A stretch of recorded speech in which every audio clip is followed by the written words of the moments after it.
J'ai le plaisir et l'honneur aujourd'hui de vous parler d'un livre phare, La fabrique du crétin, de Jean-Paul Brigalli.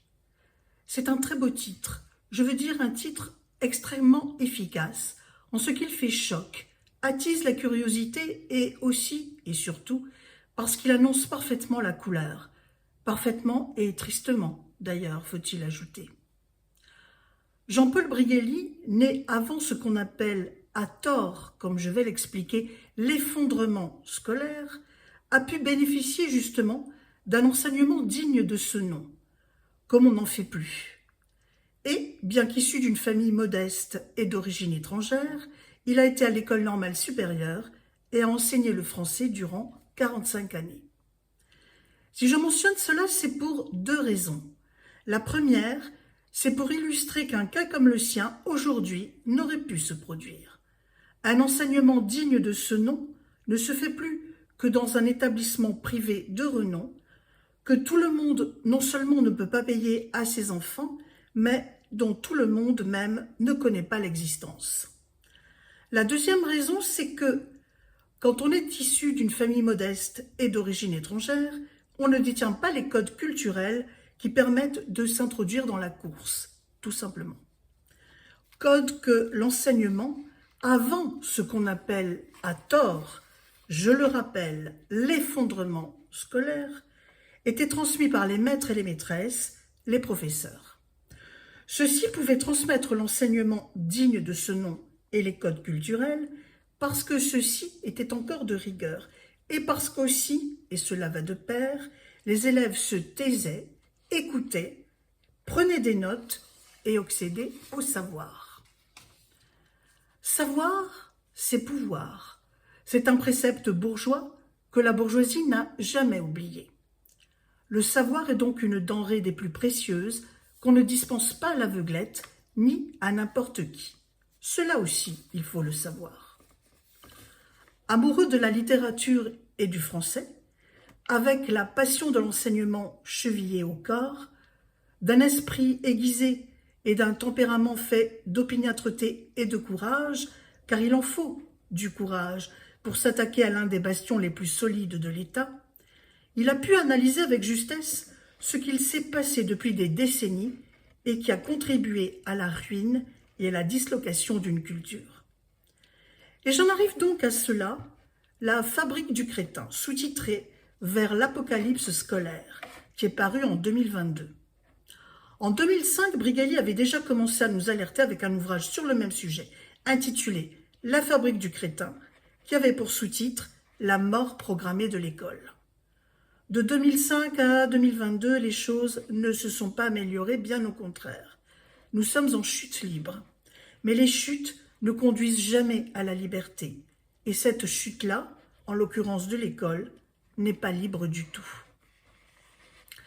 Car on se trompe si on croit que c'est un excès de liberté, de laxisme, de relâchement qui a conduit à cet état que tout le monde connaît maintenant, même si peu acceptent vraiment de le voir.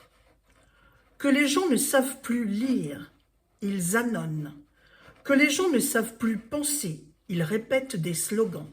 Que les gens ne savent plus ni parler ni penser, et donc ne savent plus bien se conduire. Ceci est le fruit d'une volonté étatique. Il le démontre très bien dans ce livre qui se lit d'une traite, animé d'une plume acérée, mais souple et feutrée. Comme un enseignant, il me fit penser au professeur de français que j'avais en seconde et qui m'a beaucoup appris. Un jour, j'avais eu l'audace de lui dire, pour le qualifier, une main de fer dans un gant de velours. Donc, voici une citation du livre écrit par cette autre main de fer au gant de velours. Je cite : « L'école est devenue une matrice dont tout l'effort vise à produire des consommateurs et des travailleurs instables, peu formés et dotés d'un instinct critique d'huître, mais susceptibles d'accepter n'importe quelle tâche, pourvu qu'elle leur permette de regarder la télévision le soir en consommant des nourritures molles. » Car cela nous montre qu'un enseignement pauvre agit sur toute la destinée future de la personne, la conditionne à vie, va déterminer sa moralité, son tempérament, ses goûts, ou plutôt devrions-nous dire ici ses non-goûts, ne dégustant pas mais consommant, non pas des mets, mais des nourritures molles.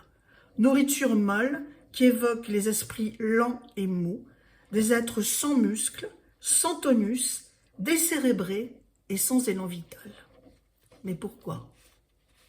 Pourquoi en arriver à ce piètre résultat, à cette désolation folle, à cet anéantissement de la vigueur, du rayonnement, de la beauté, de la culture? Et c'est ici qu'il faut saisir, à mon sens, le point capital du livre et qu'il pointe dès le début de l'ouvrage. Il ne s'agit pas d'un effondrement, comme je le disais au début. Cela a été programmé, voulu et mis sur pied. Ce résultat est une véritable réussite. Que les amateurs de complotisme se calment tout de suite. Il ne s'agit pas loin là d'un complot. Il s'agit d'une volonté suivie d'une série de mesures qui s'additionnent. On arrive là où nous en arrivons. Si les titres de ces livres sur l'école ont un sous-titre qui énonce chaque fois avec précision leurs propos, Jean-Paul Brigelli pourrait prendre le surnom de Cassandre. Dans la mythologie grecque, Cassandre a le don de prophétie. Cela aurait été bien utile à sa cité troyenne, si celle-ci croyait en ses paroles. Or, personne ne veut croire Cassandre quand elle prédit que si on fait telle ou telle chose, sa cité va être détruite par l'ennemi. C'est un peu, je le crains, ce qui risque d'arriver à Brigelli et entraîner notre perte aussi. Si je me permets ce beau surnom de Cassandre, c'est parce qu'il la mentionne à la fois au début et à la fin de son livre. Ceci devrait nous alerter sur deux choses. La première, c'est qu'il ne faut pas prendre à la légère ce qu'il dit, démontrant avec une précision d'horloger toutes les mesures prises par les divers gouvernements pour détruire l'enseignement digne de ce nom. La deuxième, c'est la raison pour laquelle on refuse de le croire tout à fait. C'est parce que tout simplement, c'est monstrueux.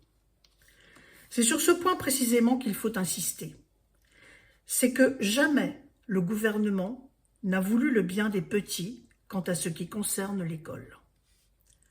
Avez-vous remarqué que l'enseignement est devenu obligatoire vraiment au moment où l'industrialisation et la bureaucratisation ont exigé des gens qui savent lire, écrire et compter? On a arraché les petits aux terres qu'ils labouraient avec leurs parents. Ils connaissaient le langage des ciels, des oiseaux, des vents. Ils vivaient au rythme de la nature. On les a décollés de ce savoir ancestral parce que ce savoir ne servait plus et qu'on avait besoin d'un autre savoir pour faire marcher la machine avec efficacité. Et c'est là encore qu'il faut le citer. Extension du principe darwinien. Un organisme, l'État, la société, ne fait rien contre sa propre sécurité. Il adapte l'outil à sa survie et à ses ambitions. L'école, depuis toujours, a été l'instrument premier de cette réinvention permanente qui permet au projet de l'État central de survivre et de se conformer à ses objectifs. Il ne s'agit plus de former l'ensemble d'un peuple, mais de dissocier la nation en une petite élite oligarchique et une masse de consommateurs. Cela ne veut pas dire qu'auparavant, il n'y a pas eu d'excellents maîtres dévoués, ils l'étaient tous. Cela veut dire que cela concordait avec ce que l'État voulait. C'était une correspondance heureuse. Pour une fois, la volonté d'État n'était pas contre le peuple, mais pour le peuple. Ne créez pas la bêtise, la paresse, la haine, mais créez l'excellence. C'était le temps où des petits, issus de familles modestes et même d'origine étrangère, pouvaient s'élever, sortir de la condition basse. C'était le temps aussi où ceux qui n'aimaient pas les études, et je ne vois pas en quoi c'est mal, pouvaient s'orienter vers des apprentissages de métiers dits manuels, gagner leur vie, être indépendants et fiers de ce qu'ils faisaient, et non pas se sentir humiliés, comme on veut qu'ils se sentent humiliés maintenant.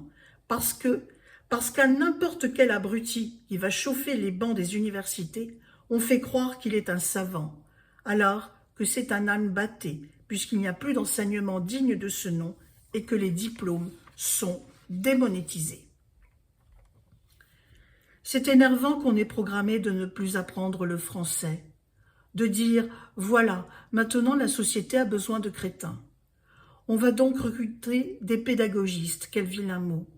Ces pédagogistes sont déjà des crétins en ce qu'ils pensent œuvrer pour le bien, prônant l'égalité par exemple, la démocratisation et toutes ces monstruosités.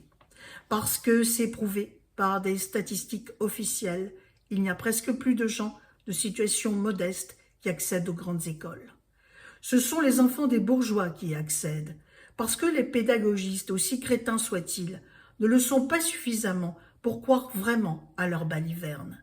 Parce que pendant qu'ils vous harcèlent avec l'égalitarisme, l'abrogation de l'enseignement du français, des mathématiques, de l'histoire, de la géographie, de tout ce qui structure votre pensée, vous donne à la fois des armes et des douceurs pour réguler vos rapports au monde, eux, ils envoient leurs enfants dans des écoles privées où cela s'apprend encore.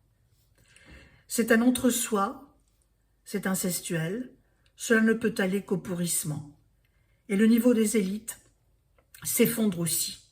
Quels médecins aurons-nous? Mettrez-vous votre vie et la vie de ceux que vous aimez entre des mains déconnectées du cerveau? Jean-Paul Brigaly établit un parallèle avec ce qui est arrivé à l'aristocratie française. Les premiers nobles avaient des privilèges parce qu'ils allaient se faire tuer pour défendre les autres. C'est pour cela qu'ils étaient anoblis. Mais ensuite, au fil du temps, ils ne faisaient plus que se passer des privilèges entre eux. Ils courtisaient et se paraient de perruques et de bijoux. Ils ont fini sur l'échafaud. Le problème, c'est que maintenant, sur l'échafaud, c'est la France entière qui risque de passer. Car, je cite, « tous égaux, tous zéro ». C'est un livre poignant. Il est sévère, mais toujours juste, et surtout empli d'amour et non de haine. Avec les remèdes qu'il préconise et sa déclaration de sympathie à ses enfants, dont il sait très bien qu'ils ne sont pas crétins par leur faute. Ce sont des victimes d'un système impitoyable. Voici ce qu'il dit de sa carrière d'enseignant. « Ce fut une religion laïque, une foi sans Dieu ni Messie. Nous ne sommes pas là pour amener la paix, mais la guerre aux poncifs, aux idées reçues, aux certitudes. Je ne suis pas venu apporter la paix, mais l'épée, a dit un certain Jésus. Derrière Cassandre, chez Brighelli l'athée, n'aurait-il pas un peu de Jésus-Christ? On n'a pas besoin de croire à une religion pour s'inspirer de ce personnage-là. Jésus, c'est un personnage de fiction, un mythe, et c'est très puissant les mythes, croyez-moi. Les enfants, dit Brighelli, ont besoin de héros, non de victimes. Par pitié, rendez-nous l'apprentissage du français que vous avez sciemment saboté. Seule la langue peut nous sauver. La fabrique du crétin vers l'apocalypse scolaire est parue aux éditions Archipoche.